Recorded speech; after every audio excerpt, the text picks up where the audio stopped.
Hello everyone, today I'll be reviewing The Killing.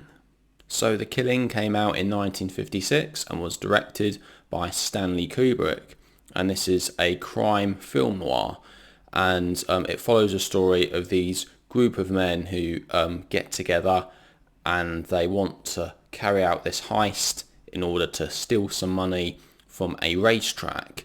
The guy who is in charge of this group of men is played by Sterling Hayden, and he's really the man who is setting out a plan in order to get this money from the racetrack.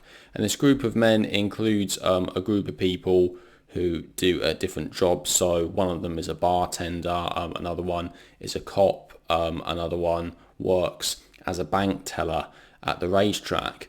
And this plan is very meticulously thought out, very well planned, and yes, they really have a very clear idea of how they're going to steal this money from a racetrack.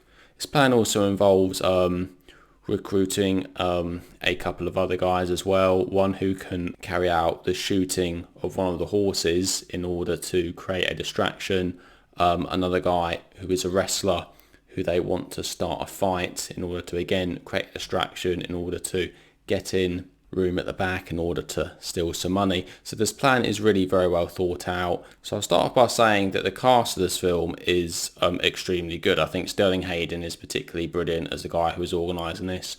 We also have Alicia Cook Jr. He plays this bank teller, and I thought his character is probably one of the most interesting because he's a character who is drawn into this. He wants to get the money. He's excited about it, and his wife, you can tell that she doesn't really love him. She actually is possibly thinking about leaving because she's seeing another man. She gets really excited when she learns that her husband is going to be part of this heist in order to get some money. So she obviously is thinking about getting that money and then running off with her boyfriend, with her man on the side. Whereas Alicia Cook Jr.'s character, very wimpy man who doesn't really stand up for himself, and also not a very likeable character. So this was Stanley Kubrick's third feature film. His first film was called Fear and Desire. His second film was Killer's Kiss, and this was his third film. And actually the Blu-ray behind me comes with Killer's Kiss as well. So I watched Killer's Kiss before, and then I watched this. And I have to say, this is a fantastic film. I really thought this was an amazing film, particularly for one of Stanley Kubrick's earlier films. Stanley Kubrick's gone to do so many big films like 2001: A Space Odyssey, The Shining, A Clockwork Orange, that when you go back to a film like this, given this was the first time I watched this, I really wasn't expecting it to be that great. But really, I think it is, well, I would say it's one of his best films, but most of his films have been superb. This was just a brilliantly filmed in terms of the lighting and the editing and just in the narrative. It's not always told in order. And it did remind me of some of Tarantino's films, particularly with Reservoir Dogs and Pulp Fiction. I reckon those later films have been inspired by this sort of thing. The only thing perhaps I wasn't too keen on with this film was the voiceover narration. So particularly towards the earlier scenes in the film, we get a voiceover telling us what time and what day things are taking place. And it is quite helpful towards the start of the film to let us know what is going on and to help us as the audience put everything together in our minds. Towards the later stages of the film, it does feel really unnecessary. It feels like there's a bit too much information and we don't really need to know the exact time of everything that is taking place. It just doesn't seem like it's needed. But it's a small complaint, so I can forgive it for that. There's one or two things in the film which I suppose seem a bit unrealistic. I mean, as I mentioned earlier, there was one character who has to shoot.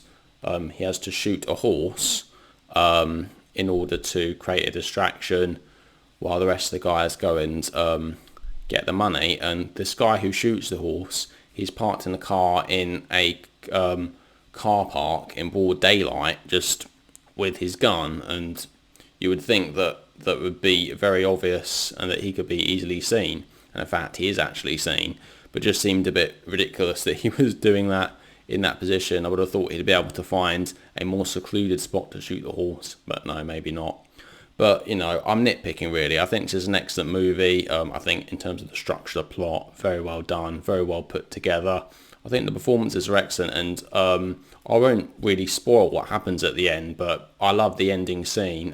Obviously, a bit of a spoiler, but obviously the message of this film was obviously going to be crime doesn't pay, because whenever you see people carrying out these crimes in films, you know that they're never really going to get away with it, especially with this type of film, given that the people aren't particularly good people. And the scene at the end, it's very ironic. It's almost a bit ridiculous, a bit over the top, but it is very funny, and it really just sums up the ridiculousness of what is happening. And I particularly like the final shot of the film, which I won't explain too much, but yeah, it's just perfectly filmed, and it really did seem like it was building up to that at the end. So overall, as you can tell, I think The Killing, it's an excellent crime film, brilliant film noir, certainly very well acted, beautiful looking.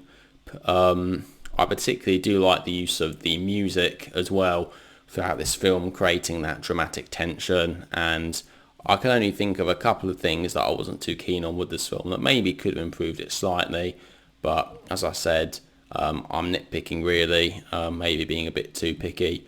So yeah, so overall I'm going to give The Killing a rating of 9 out of 10. I think it's an excellent movie. It is worth saying it's not too long. It's just under 90 minutes or an hour and a half. So it's a nice film to watch on a rainy day, or if you haven't got much time. So there we go. So I would definitely recommend checking out The Killing. So there we go. So that is my review of The Killing. So what do you guys think? Have you seen The Killing? If you have seen it, please let me know down in the comment section what your thoughts are. Anyway, thank you all very much for watching, and I'll see you all in the next video. Take care.